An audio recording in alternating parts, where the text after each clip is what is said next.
اس چھوٹے سے گھر میں داخل ہوئی، ایک طائرانہ نگاہ سے 2 کمروں کے اس چھوٹے سے بند گھر کا جائزہ لیا۔ چھوٹا سا برآمدہ، ملک کا کچن اور واش روم ساتھ شاید اٹیچ ہی تھا۔ آپ تھوڑا آرام کر لیں، اندر کمرے میں جا کر۔ گھر میں ہر ضرورت کی چھوٹی چھوٹی چیز موجود ہے۔ پھر اگر ہو سکے تو رات کا کھانا بنا لیجیے گا، میں مسجد جا رہا ہوں۔ قاسم نے اسے بولا تو اس نے تاخیر سے اپنے تازے شور کی جانب دیکھا تھا جو چند گھنٹوں کی دلہن کو کھانا بنانے کو بول رہا تھا۔ مجھے معلوم ہے، میں اپنی نئی نویلی دلہن کو کھانا بنانے کا بول رہا ہوں، مگر کیا کروں، مجبوری ہے۔ ویسے یوں آپ اس گھر سے جلدی مانوس ہو جائیں گی۔ وہ شاید اس کی سوچ پڑ چکا تھا، تبھی مسکرا کر بولا۔ ازگا گڑبڑائی تھی اور فوراً اندر چلی گئی۔ قاسم مسکراتا دیوار میں موجود چھوٹے سے دروازے سے مسجد چلا گیا۔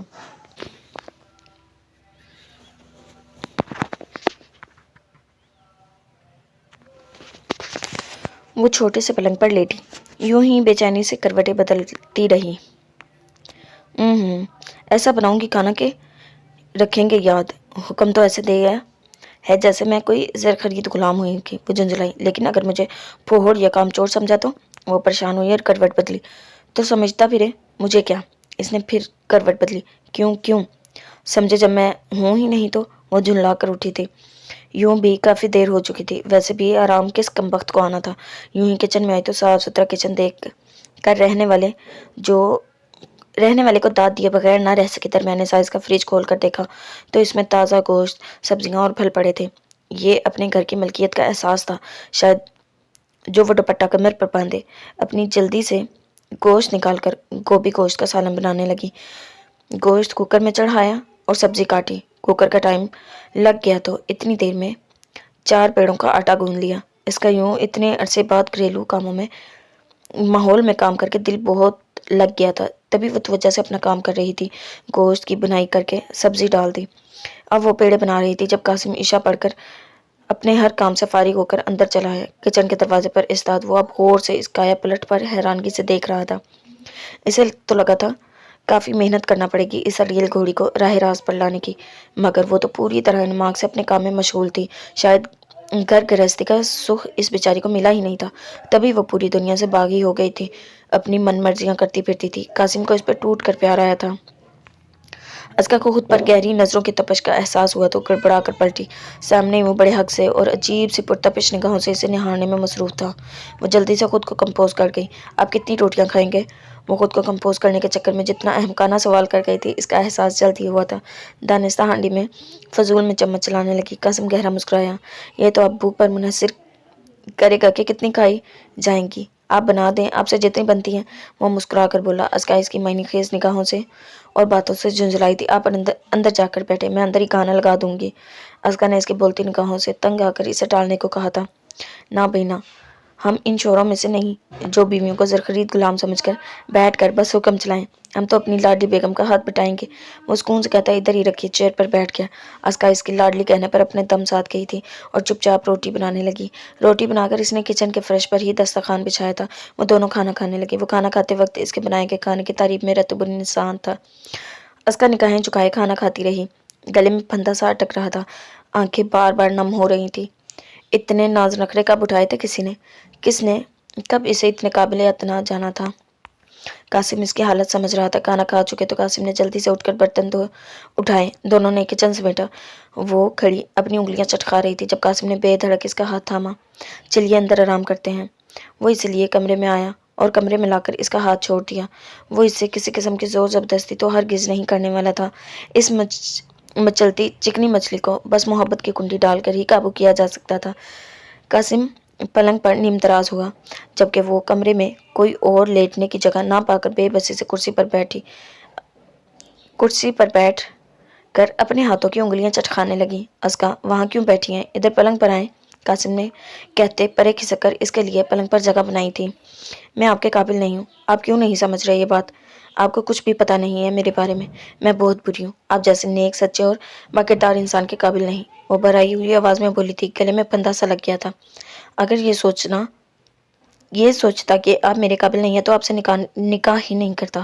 اگر میں کہوں کہ میں آپ کا ماضی اچھی طرح جانتا ہوں، پھر بھی کہتا ہوں کہ میرے قریب آئیں تو آپ کیا تب بھی انکار کریں گی؟ قاسم نے سکون سے کہا تو ازکا نے جھٹکے سے سر اٹھا کر اس کی جانب دیکھا تھا اور ہاتھوں میں چہرہ چھپا کر پھوٹ پھوٹ کر روتی تھی۔ ادھر میرے پاس آئے ازکا، قاسم نے پھر نرمی اور محبت سے اسے پکارا تھا۔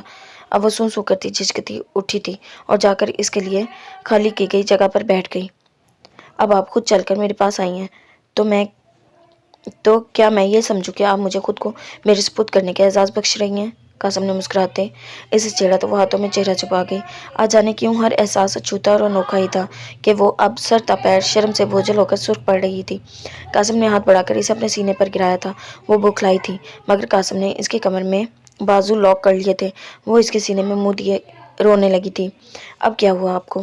کوئی مسئلہ ہے کیا؟ قاسم نے تھوڑی سی پکڑ کر اس کا چہرہ اپنے روبرو کیا۔ اس نے بیگی پلکوں سمیت اس بات میں سر ہلایا۔ کیا؟ قاسم پریشان۔ مجھے حلوے بنانے نہیں آتے، ازکا نے مسکین سی شکل بنا کر کہا تو قاسم کہہ کر ہنس پڑا۔ تو آپ کو کس نے کہا ہے حلوے کھاؤں گا؟ قاسم نے دلچسپی سے کہا۔ وہ مولوی لوگ کھاتے ہیں نا حلوے، سنا ہے میں نے۔ وہ روح ہنسی ہوئی۔ قاسم کی ہنسی کا فوارہ چھوٹا تھا اور اتنے دن بعد وہ یوں ہنس رہا تھا۔ سچ کہا ہے کسی نے، ایک دوسرے کے وجود کا حصہ ہونا، کسی کے حیات کا شریک ہونا، کسی کا لباس ہو جانا، کسی کا ساتھ پا لینا بھی اس رب کریم کی ایک بہت بڑی نعمت ہے۔ نہیں، غلط سنا ہے آپ نے، مجھے میٹھا اتنا پسند نہیں۔ ہاں اگر کبھی زیادہ دل کیا میٹھے کا تو وہ بنا بنایا میرے پاس ہی موجود ہے۔ وہ اس کے نچلے ہونٹ پر انگوٹھا رب کرتا بولا تو ازکا کی سٹی گم ہوئی تھی۔ اس سے دور جانا چاہا مگر وہ پوری طرح اس پر قابض ہوا تھا۔ پھر ازکا نے شرافت سے خود کو اس کے سپرد کر دیا کہ جانتی تھی اگلی زندگی اب کافی اچھی اور خوشگوار گزرنے والی ہے۔ منیہا اپنے کمرے میں گئی تو ذہن میں جھماکا سا ہوا۔ پورے مہینے یاد رکھ کر آج دن کی فکروں میں تو بھول ہی گئی تھی کل رحیم کی برتھ ڈے ہے۔ وہ ناراض تھا اور یہ بات اسے کہاں گوارا تھی۔ کھانا تو بنا ہی چکی تھی، اب کچھ خاص پلان کر کے چوکیدار بابا سے کچھ سامان منگوایا۔ وہ سامان لے آئے تو پوری دلجمی سے اپنا کمرہ ریڈ بیلونز اور ریڈ گلابوں سے سجایا۔ ریڈ ویلویٹ کیک منگوا کر ٹیبل پر سجایا اور اس کے گرد گلاب بکھیر دیے۔ کمرے میں سینٹڈ کینڈلز لگائیں۔ جب ساری تیاری مکمل ہو چکی تو ایک نظر اپنے حلیے پر ڈالی، ڈریسنگ کھولا، اس میں سے رحیم کا لایا ہوا ایک ریڈ ڈریس نکالا جو کہ سرخ رنگ کے پیروں تک میکسی تھی۔ واش روم گئی، فریش ہو کر میکسی پہن کر باہر آئی، ڈریسنگ کے سامنے بیٹھی اور ایک نظر اپنا جائزہ لیا، پھر ہلکا سا تیار ہو گئی۔ میکسی کے ساتھ کا اپر پہن لیا، بال ڈرائر کر کے یوں ہی کھلے چھوڑ دیے اور کانوں میں ہلکے سے ریڈ ٹاپس اور گلے میں وہی پینڈنٹ پہن لیا اور پھر سرخ رنگ کا سکارف سر پر لیا۔ آج وہ پوری طرح اپنے دل کی رضامندی سے خود کو اپنے شوہر کے سپرد کرنے کا ارادہ رکھتی تھی۔ وہ اپنے شوہر سے سالہ سال سے اس کی پہلی اور آخری محبت تھا۔ وہ محبوب شوہر جس نے اس کے سامنے ہاتھ جوڑ کر اور رو رو کر اپنے رویے کی معافی مانگی تھی اور اب تک اس کی مرضی اور خواہش کا احترام کیا تھا۔ تو اب جب فیصلہ ہو گیا تھا کہ جب عمر بھر ساتھ رہنا ہے تو کیوں نہ ایک بھرپور شروعات کی جائے، جب ہر صورت ایک ساتھ رہنا ہے تو کیوں نہ نبھا کر لیا جائے۔ انتظار کی گھڑیاں طویل تر ہوتی جا رہی تھی اور وہ پریشان، پھر آخر تنگ آ کر فون اٹھایا اور رحیم کو کال ملائی جو کہ پہلی بیل پر ریسیو کر بولو من، وہ شاید تھک چکا تھا یہ سانپ شکن جنگ لڑتے لڑتے۔ میں آپ کا انتظار کر رہی ہوں، ابھی کے ابھی واپس آنا ہے کہ نہیں آپ نے؟ دل ملا کر بولی آ رہا ہوں، رحیم نے کہا اور فون بند کر دیا۔ قریباً 12:15 بجے تک بج چکے تھے جب وہ گھر داخل ہوا۔ وہ کہہ رہی تھی کہ وہ اس کا انتظار کریے مگر یہاں تو اندھیرا چھایا ہوا تھا۔ رحیم حیران سا اندر داخل ہوا۔ آخر اپنے کمرے میں داخل ہو کر منیہا نے ہلکی سی ڈم لائٹ جلائی۔ Happy birthday to you, happy birthday to you, وہ گاتی اس کے سامنے آئی اور اسے اس کی تیاری سمیت کمرے کی تیاری سمیت خوشگوار ترین حیرت میں مبتلا کر گئی۔ یہ اس کی زندگی کا سب سے خوشگوار ترین اور بڑا سرپرائز تھا۔ اس کا موڈ سیکنڈز میں بدلا تھا۔ وہ اسے نکسک سا تیار اپنے سامنے دیکھ ہواؤں میں اڑنے لگا تھا۔ من یہ کیا؟ وہ مسکراتا اس کی جانب بڑھا۔ منیہا نے اس کے ہاتھ تھامے۔ سرپرائز، اس نے آنکھیں پٹپٹا کر کہا۔ رحیم نے پھٹتے جذبات سے اسے سینے میں بھینچ لیا۔ دونوں کیک کی ٹیبل تک گئے تھے۔ رحیم نے اس کا ہاتھ تھام کر کیک کاٹا اور ایک چھوٹا سا پیس اسے کھلایا۔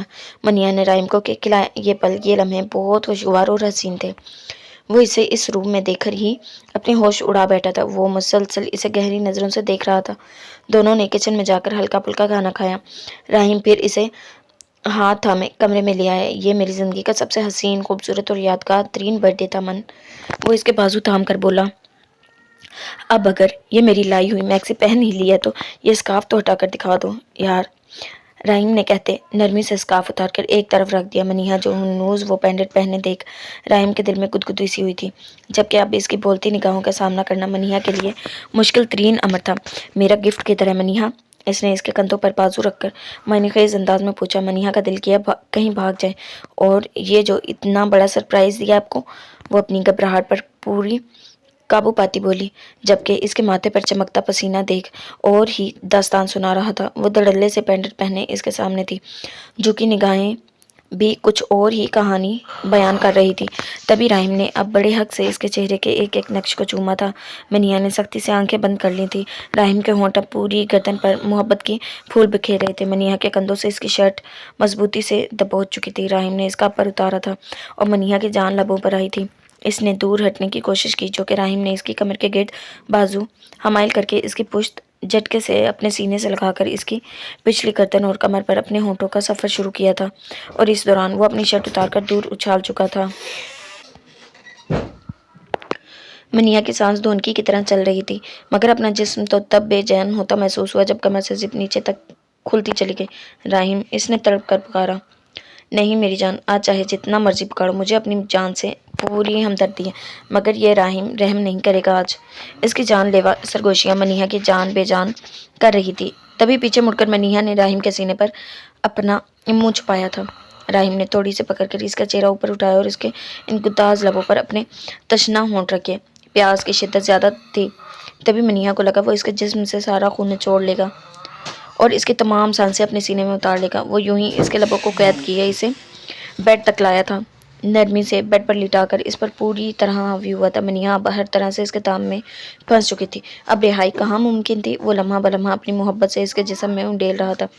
رات قطرہ قطرہ پگھلتی رہی، مگر دو پاک روحوں کے اس خوبصورت ترین ملن پر وہ پوری طرح سرشار اپنے اندھیرے کے پر ان پر پھیلا رہی تھی۔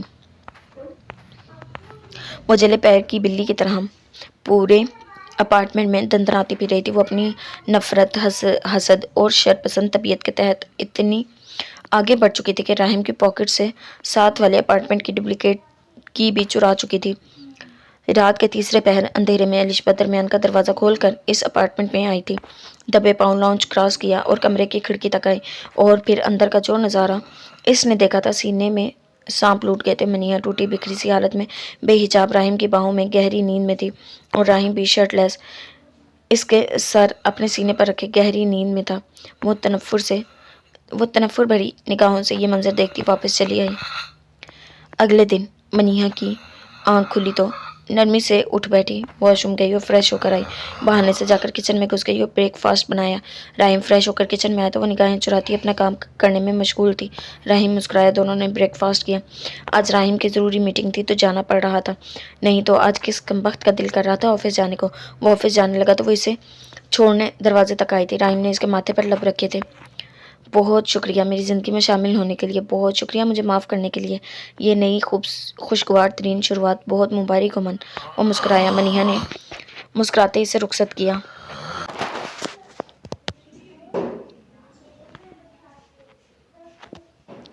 وہ آفس چلا گیا تو منیہا کمرے میں آئی، ایک پین کلر لے کر دوبارہ سو گئی۔ چند گھنٹوں بعد ہی سیاہ دھواں کے مرغولے سے منیہا کا دم گھٹا تو اس کی آنکھ کھلی۔ پورے گھر میں بھڑکتی آگ میں منیہا اس وقت گھری ہوئی اپنے کمرے میں بند تھی۔ وہ زور زور سے رونے چلانے لگی۔ باہر نکلنے کی کوشش کی تو پتہ چلا دروازہ باہر سے لاک کیا گیا ہے۔ منیہا نے ہیلپ کے لیے چلاتے دروازہ دڑدڑایا۔ دم لمحہ بلمحہ گھٹ رہا تھا۔ کھانستے کھانستے بے حال ہو گئی، آنکھوں سے پانی ندی کی طرح بہہ رہا تھا۔ آگ کے شعلے اب اندر تک بھڑک بھڑک کر پہنچ رہے تھے۔ رحیم، ہیلپ، بچاؤ مجھے، کوئی ہے؟ وہ چلا چلا کر ادمری ہو رہی تھی۔ آخر دم گھٹ کر بے ہوش ہو کر تیورا کر زمین پر گر گئی۔ آگ بھڑک کر لمحہ بلمحہ اس کے قریب پہنچ رہی تھی۔ رحیم آفس میں تھا اور اپنی میٹنگ سے ابھی فارغ ہوا تھا۔ سرشاری رگوں میں خون بن کر دوڑ رہی تھی۔ محبت کو پا لینے کا احساس کافی اچھوتا تھا۔ تبھی اس دشمن جان کا خیال آیا تو فون نکال کر نمبر ڈائل کیا، مگر یہ کیا، فون تو سوئچ آف تھا۔ لینڈ لائن پر کال کی تو وہ بھی آف۔ یہ ہو کیا رہا ہے یہاں؟ وہ پریشان ہوا۔ ایسا کیسے ہو سکتا تھا کہ ایک ساتھ دونوں فون سوئچ آف ہوں؟ کچھ تو گڑبڑ ہے۔ رحیم، مجھے امان صاحب کا ویٹنگ کارڈ چاہیے، شاید آپ کے پاس ہے۔ مینیجر اس کے کیبن تک آیا تھا۔ راہیم نے اپنا والیٹ نکالا اور اس کو وزٹنگ کارڈ دیا۔ شکریہ، وہ بول کر چلے گئے، مگر راہیم کے ذہن میں جماکا ہوا کچھ غیر معمولی احساس، جیسے وہ کچھ مس کر رہا ہو۔ دوبارہ فوراً سے پاکٹ ٹٹول کر دیکھی، حیرت انگیز اس کے پاس جو چابیاں موجود تھی اس میں اپارٹمنٹ کے درمیانی دروازے کی چابی غائب تھی۔ راہیم نے فون اٹھا کر آفس سے بھاگ کر باہر نکلتے اپنے اپارٹمنٹ کے چوکیدار کو کال ملائی، جو دوسری بیل پر ریسیو کر لی۔ جی صاحب خیریت؟ اس نے فون اٹھایا۔ ادھر میری جانب جا کر دیکھو، منیہا بی بی کے اپارٹمنٹ کی جانب۔ سب خیر خیریت ہے؟ نا فون مت رکھنا۔ راہیم کے کہنے پر وہ اس کی جانب آیا تھا، جہاں دھوئیں کے مرغولے گھر سے نکلتے دیکھ چوکیدار کے چہرے کی ہوائیاں اڑی تھی۔ صاحب ادھر آگ لگی ہوئی ہے۔ چوکیدار کے کہنے کی دیر تھی۔ فائر بریگیڈ کو فون کرو جلدی، یہ بول کر راہیم نے فوراً فون کر کے گاڑی میں بیٹھ کر گاڑی بھگائی تھی، ساتھ ہی پولیس کو کال ملائی تھی۔ 20 منٹ میں اپارٹمنٹ کے باہر جھٹکے سے گاڑی رکی تھی۔ وہ طوفان کی طرح گاڑی سے باہر نکلا اور اندر کی جانب لپکا، جہاں چوکیدار حیران و پریشان دروازے کے باہر کھڑا تھا، اور ساتھ ہی الشبا جو اطمینان سے چوکیدار کی ہوائیاں اڑے چہرے کو دیکھ رہی۔ راہیم کو یہاں دیکھ کر چہرے کی ہوائیاں اڑی تھی۔ اس نے تو فل پروف پلاننگ کی تھی۔ صبح جب راہیم آفس گیا اور منیہا سو گئی تو تب اس نے جا کر وہاں پیٹرول چھڑکا، اس کا موبائل سوئچ آف کیا اور لینڈ لائن کی تار نکال دی۔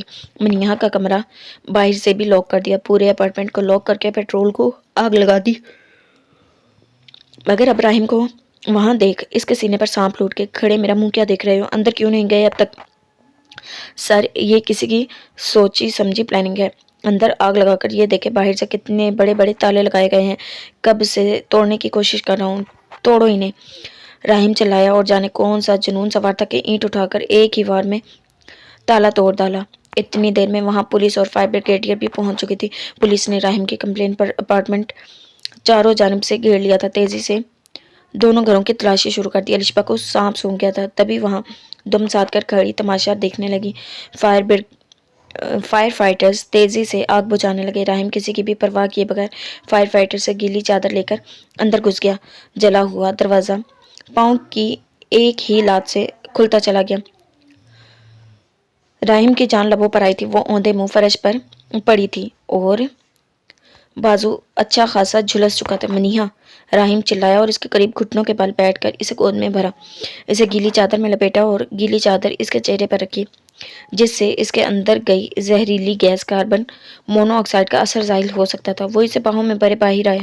فائر فائٹرز آگ بجھا چکے تھے، وہ اسی لیے لاؤنج کے فرش پر بیٹھا تھا۔ منیہا آنکھیں کھولو، منیہا، وہ دیوانہ وار اسے پکار رہا تھا۔ فائر فائٹرز کے ساتھ آیا ڈاکٹر جو زخمیوں کا فرسٹ ایڈ ٹریٹمنٹ دیتا تھا، وہ بھی ساتھ ہی اس نے جلدی سے منیہا کی پلس چیک کی جو بہت دھیمی چل رہی تھی، اسے فوراً فرسٹ ایڈ دینے لگا۔ سر یہ آگ پیٹرول ڈال کر جان بوجھ کر لگائی گئی ہے، یہ گیلن ساتھ والے اپارٹمنٹ سے ملا ہے۔ پیٹرول ڈال کر گھر کو لاک کرنا، فون سوئچ آف کرنا ایک سوچی سمجھی سازش کے تحت کیا گیا ہے۔ فنگر پرنٹس اٹھا لیے ہیں ہم نے فون اور گیلن سے۔ آپ کو کس پر شک؟ یہ لے جائیں اسے یہاں سے انسپکٹر۔ راہیم نے الشبا کی جانب ہاتھ بڑھایا، وہ خونخوار نظروں سے اس کی طرف دیکھ رہا تھا۔ کیا سچ کہا تھا بزرگوں نے؟ تیسرا شامل نہیں ہوا، گھر جلا نہیں، تیجا وڑیا نہیں، چوکھا سڑیا نہیں، گھر جلا نہیں۔ ان کی طبیعت بگڑتی جا رہی ہے مسٹر راہیم، انہیں فوراً ہاسپٹلائز کرنا پڑے گا، ڈاکٹر نے منیہا کے بازو کو بینڈیج کرتے کہا، جس کی سانسیں اکھڑ رہی تھی، جبکہ لیڈی پولیس نے الشبا کو دبوچ لیا، جو منیہا کی حالت دیکھ کر مکروہ کہکے لگانے لگی۔ راہیم اپنی جگہ سے اٹھا تھا اور الشبا کے سامنے آیا۔ یہ تم ہو راہیم ابرق حیات، تم اس کے ذمہ دار تم ہو، میں نے یہ سب تمہاری وجہ سے کیا ہے، یہ سب تمہاری وجہ سے ہوا۔ وہ چلا رہی تھی، شٹ یو بچ، میں نے تم سے شادی سے انکار کر دیا تھا، ہاں میں قصوروار ہوں کہ شادی شدہ ہونے کے باوجود تمہیں آس لگا رکھی، مگر جب مجھے اپنی غلطی کا احساس ہوا تو میں نے تم سے بول دیا تھا کہ میں تم سے شادی نہیں کروں گا، مجھے فون مت کیا کرو، یاد ہے نا تمہیں؟ میں نے انکار کیا تھا، تم زبردستی میرے اپارٹمنٹ میں چلی آئی تھی اور سوسائڈ کی دھمکی دے کر مجھ سے نکاح کیا تھا۔ شاید میرے دل میں تمہارے لیے جگہ بن بھی جاتی، تم کوشش تو کرتی، اپنی اچھائی تو دکھاتی، شاید کہیں کوئی گنجائش نکل آتی، مگر تم نے ہمیشہ ہی گھٹیا ترین سازشیں چلی۔ سچ ہے کہ برائی کے راستے میں چلنے والا کبھی نہ بھلا ہوا تھا نہ ہوگا، تو بتاؤ کس کی غلطی ہے یا کس کا گناہ ہے؟ راہیم نے اس کی بولتی بند کروائی تھی، اس نے راہیم کا بازو پکڑا۔ راہیم پلیز مجھے معاف کر دے، میں بہک گئی تھی، مجھے سمجھ نہیں آ رہا تھا کیا کرے، مجھے بچا لے، مجھے معاف کر دے، وہ گڑ گڑائی۔ الشبا، میں راہیم ابرک حیات اپنے پورو ہوش و حواس سے تمہیں طلاق دیتا ہوں۔ راہیم، وہ دھاڑی تھی۔ طلاق دیتا ہوں، طلاق دیتا ہوں، راہیم نے کہا تھا اور پیچھے مڑ کر منیہا کی جانب بڑھا، اسے اپنی باہوں میں بھرا اور جلدی سے باہر کی جانب لپکا۔ الشبا سب کچھ گنوا کر فرش پر بیٹھتی چلی گئی۔ پولیس اسے اپنے ساتھ لے گئی۔ وہ ہاسپٹل کے ICU میں تھی۔ اس کے نظام تنفس کو کاربن مونو آکسائڈ نے بری طرح متاثر کیا تھا، مگر اب وہ ٹھیک تھی اور خطرے سے باہر تھی۔ بازو جھلسا تھا مگر معمولی نوعیت کا، سر جھکڑ کے زیادہ نقصان نہیں ہوا تھا۔ وہ ٹھیک تھی۔ چند گھنٹوں بعد اسے راولپنڈی پہنچ چکے تھے۔ راہیم نے سب سے پہلا کام کمپنی سے ریزائن دینے کا کیا تھا۔ وہ لاہور میں ہی کوئی جاب تلاش کرنے والا تھا۔ نرس باہر آئی تھی۔ پیشنٹ کو روم میں شفٹ کر دیا گیا تھا۔ وہ ہوش میں ہیں اور بالکل ٹھیک ہے، آپ لوگ مل سکتے ہیں ان سے، نرس نے بتایا تو سب کے چہرے کھل اٹھے۔ راہیم روم کی جانب لپکا۔ سب نے اس کی بے چینی نوٹ کی۔ وہ اندر داخل ہوا تو وہ نیم آنکھوں سے دروازے کی جانب بھی دیکھ رہی تھی۔ راہیم لپک کر اس تک پہنچا تو اس کا ہاتھ اپنے پرتپش ہاتھوں میں بھینچ کر اپنے لبوں سے لگایا۔ I am sorry, I am very so sorry, میں ٹھیک طرح سے تمہارا خیال نہیں رکھ پایا، تمہاری حفاظت نہیں کر پایا، یہ سب میرا قصور ہے، میری وجہ سے ہوا۔ راہیم نے بھیگے لہجے سے کہا۔ لال انگارہ آنکھیں بھی نم سی تھی۔ کچھ دیر پہلے تک اس کی جان لبوں پر آئی تھی۔ نہیں، آپ کا کیا قصور، وہ بس ایک حادثہ تھا، بھول جائیں۔ منیہا نے اپنا دوسرا ہاتھ بھی اس کے ہاتھ پر رکھا۔ راہیم نے اس کی کمر میں ہاتھ ڈال کر اسے نیم دراز کیا اور اپنے سینے میں بھینچا۔ راہیم اس سے الگ ہوا کیونکہ آہٹ محسوس ہوئی۔ حیات صاحب، زہرا، راحیلہ اور صنم اندر داخل ہوئی تھی۔ وہ اب ہلکی پھلکی باتیں کرنے لگے۔ راہیم نے ان سب کے ساتھ ہی واپس لاہور جانے کا فیصلہ کیا تھا۔ 6 ماہ بعد وہ ہاتھ اپنی کمر پر چھپائے کمرے میں داخل ہوا تھا جہاں وہ بستر پر نیم دراز تھی۔ وہ اس کے قریب آیا تھا۔ سرپرائز، راہیم نے بلند آواز میں کہا تو منیہا نے آنکھیں کھول کر دیکھا اور گہرا مسکرائی۔ راہیم نے اسے سینے سے لگایا۔ کیسی ہے میری جان کی طبیعت؟ وہ جو بہت نازک دور سے گزر رہی تھی۔ راہیم نے اس کے ماتھے پر اپنے لب رکھے تھے۔ وہ آفس کے کام کے سلسلے میں 3 دن سے کراچی گیا ہوا تھا اور اب جب لوٹا تو حیات صاحب اور زہرا بیگم سے ملنے کے بعد سیدھا اس کے پاس ہی آیا تھا۔ اب کافی بہتر ہے، اس نے آہستگی سے کہا اور اٹھ کر بیٹھ گئی۔ آپ لنچ کریں گے؟ منیہا نے اس سے پوچھا۔ ہاں یار، بہت بھوک لگی ہے، میں فریش ہو کر آتا ہوں، تم کھانا لگوا دو۔ وہ اپنے کپڑے نکال کر واش روم گیا تھا۔ منیہا جو 5 منتھ سے ایکسپیکٹ کر رہی تھی، وہ آہستگی سے چلتی باہر نکلی۔ وہ اپنے دھیان میں چلتی آ رہی تھی جب اس کے پاؤں کے نیچے ٹیبل سے پھسل کر نیچے گرا کرسٹل کا چھوٹا سا گلدان آیا تھا۔ منیہا لڑکھڑائی تھی۔ راہیم جو ابھی اپنی شرٹ کے بٹن کھول رہا تھا، منیہا کی دلخراش چیخ سن کر دیوانہ وار باہر کی جانب بھاگا تھا۔ مناہل اپنے کمرے میں لیٹی ہوئی تھی، طبیعت بہت بوجھل محسوس ہو رہی تھی، ہم وقت پورے جسم میں درد کی لہریں اٹھتی تھی۔ وہ اب بہت مشکل سے ایک ایک پل گن کر گزار رہی تھی۔ پیدائش کا وقت بہت قریب تھا۔ یوں ہی فون اٹھا کر منیہا کو کال ملائی تو فون زہرا بیگم نے اٹھایا۔ جو سامنے سے سننے کو ملا وہ کال کافی دل دہلا دینے والا۔ منیہا گر گئی تھی اور راہیم اسے لیا ہاسپٹل گیا تھا۔ وہ ابھی فون کی جانب متوجہ تھی جب مرتضیٰ کمرے میں آیا۔ اس کا پریشان چہرہ دیکھ پوری طرح اس کی جانب متوجہ ہوا۔ کیا ہوا منو؟ مرتضیٰ نے پوچھ ہی لیا۔ مناہل نے بتایا کہ منیہا ٹھیک نہیں ہے، وہ مرتضیٰ مجھے ابھی لے کر ابھی منیہا سے ملنا ہے۔ اور پھر وہ مرتضیٰ سے ضد کرنے لگی، وہ منیہا کو دیکھنے ہاسپٹل جائے گی۔ مرتضیٰ نے کافی ٹال مٹول کی، ویسے بھی اس کی لاسٹ ڈیز تھی، کسی بھی وقت ہاسپٹل جانا پڑ سکتا تھا۔ جبھی اس نے مناہل کو منع کیا مگر وہ اپنی ضد سے ہونے لگی کہ جا کر رہے گی۔ مرتضیٰ نے لمبی سانس خارج کی اور اسے لے کر جانے کی حامی بھرتا اٹھا۔ وہاں سے سہارا دے کر مناہل کو اٹھایا، الماری سے لا کر چادر اس کے کندھوں پر ڈالی۔ مناہل مسکرائی تھی۔ اس شخص نے اس کے زخموں کا مداوا بہت حسین طریقے سے کیا تھا۔ اس کی مسکراہٹ پر مرتضیٰ گہرا مسکرایا تھا اور جھک کر اس کے ماتھے پر لب رکھے۔ مناہل نے آنکھیں موندے اس پاک لمس کو محسوس کیا تھا۔ وہ اسے اپنے حصار میں لیے باہر کی جانب بڑھا اور لا کر اسے گاڑی کا دروازہ کھول کر فرنٹ پر بٹھایا اور خود چلتا اپنی سائڈ پر آیا اور ڈرائیونگ سیٹ سنبھالی اور ہاسپٹل کی جانب رواں ہونے لگا۔ کچھ دیر میں آدھے راستے میں اپنی نیچر کے مطابق مناہل سے ہلکی ہلکی گفتگو کرنا اور کبھی اسے چھیڑنا جس سے وہ گڑبڑا جاتی اور وہ مسکرا دیتا۔